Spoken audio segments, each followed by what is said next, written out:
in their life understands that cities are inherently messier creatures than that.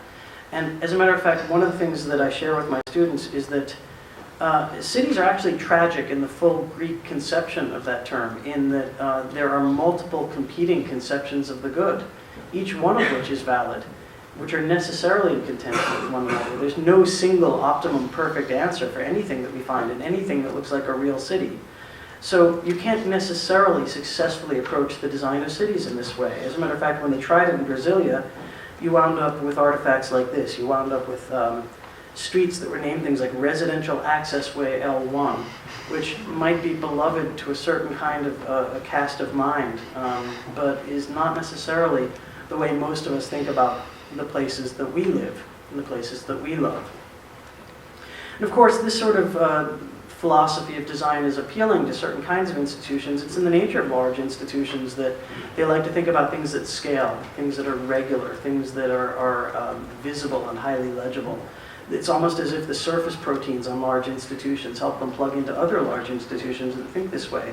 And the result, when applied to smart city thinking, is, well, I just once heard somebody from Cisco brag that they were involved in putting an IP camera over every building entrance in Dubai so they can help the police there keep tabs on all of the people moving through the streets and into the building entrances.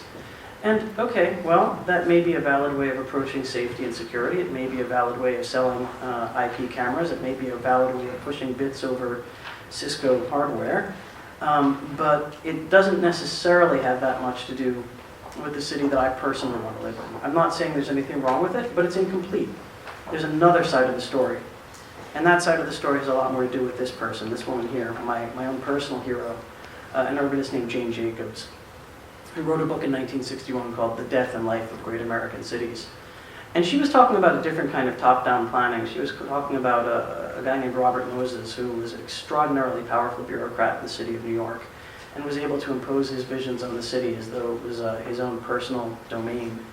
What they found is this modernist urban planning, this top-down urban planning, was imposed on the city of New York. The fabric of the city actually began to fall apart. The quality of life in the neighborhoods actually began to be sundered and was quite badly damaged. And what Jane talked about instead was spontaneous order from below, was bottom-up structure creation, was the creation of meaning and value from the extraordinarily elaborate fabric of individual actions at the scale of the city. So something that she thought of as the sidewalk ballet. And I want to offer you a very specific context, a very specific case in which that spontaneous order from below actually produces better results than a top-down model. And the specific context is one of security and safety. There's a wonderful book that a woman named Anna Minton wrote last year called Ground Control. I think the subtitle is Technology and Happiness in 21st Century Britain. She's very concerned with CCTV, with the way CCTV has been rolled out in the UK. And she offers empirical data to the effect that CCTV actually makes citizens less safe. The idea is that because there's this, again, watchfulness from above, that we think if we see an elderly person slip and fall on the street, we see if we see some teenagers begin to harass a delivery person, we think there must be a policeman on the other side of that camera. There must be somebody watching, somebody in authority, somebody with a uniform on. It doesn't need to be my problem. Whereas what Jane Jacobs had demonstrated 40 years previously was that in the absence of that watchfulness from above, when a city neighborhood is functioning the way it ought to be, we, all of us, each of us personally, take a personal stake in the safety and the well-being of our communities. As a matter of fact, when you have people on the street interacting naturally, she called it natural surveillance. She called it eyes on the street. And the result is that the neighborhood itself, its own organic immune system, if you will, functions well.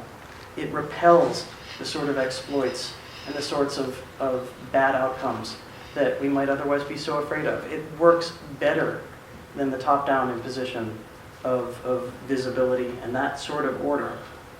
And there is a direct technological equivalent in the context of the smart city. This is also spontaneous order from below. This is the sort of thing that a platform like Dublin makes possible. This is actually from New York City. This is a visualization of all of the places in the city where people have requested that bike racks be placed. This is the kind of thing that allows the city, when it puts in its bike sharing system, we're not quite as advanced as you in New York yet. We don't have our own bike sharing system. When it goes in next year, we'll know where to put the stations because we've harnessed the sort of open data framework to essentially derive from the citizens' own communications to the city where those resources would be most effectively deployed. This, ladies and gentlemen, this is the smart city. This happens to be a very different smart city from the one that the large institutional vendors are necessarily hugely invested in, but it has the profound advantage of being the smart city that we actually live in. And that's what Dublin is going to offer you. It's an alternative pathway to the smart city. There are all kinds of smart cities on Earth. I mean, I would even argue that this is the smart city as well.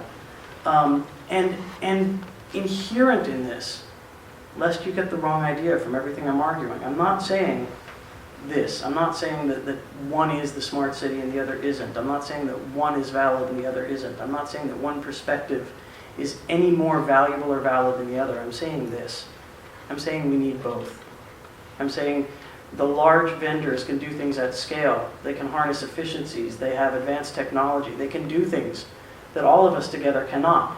Conversely, however, all of us together can do things that they cannot bring to the table. And that is the power and the value of something like what you're offering here today. I want to spend a very brief period of time talking about the why, because this is what animates our work at my company. We don't, as it happens, actually use the terminology the smart city for all of the reasons that I've mentioned. We find that it obscures things more than it necessarily clarifies things. We speak instead about design for networked cities and citizens.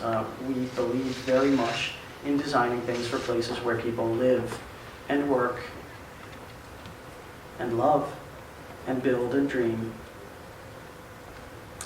And we believe in designing things very, very importantly, not just for any city, but for this city and for every individual city as a particular collection of historical experiences, tendencies, predilections, habits, prejudices. These things are important. This is how you design for people effectively. The city is not just any space, it's a social space. And if we're to take the word of another French philosopher, Henri Lefebvre, he would argue that social space is always socially constructed. And if every social space is socially constructed, that's something that we're going to have to do together. And that is my great hope. I applaud your initiative in Dublin. I think it's an incredible opportunity for people to come together and to build the kind of value, the kind of smart city that actually does speak to people's organic needs, to people's real values, and to the cities that we all want to live in. Thank you very much for your time and your attention.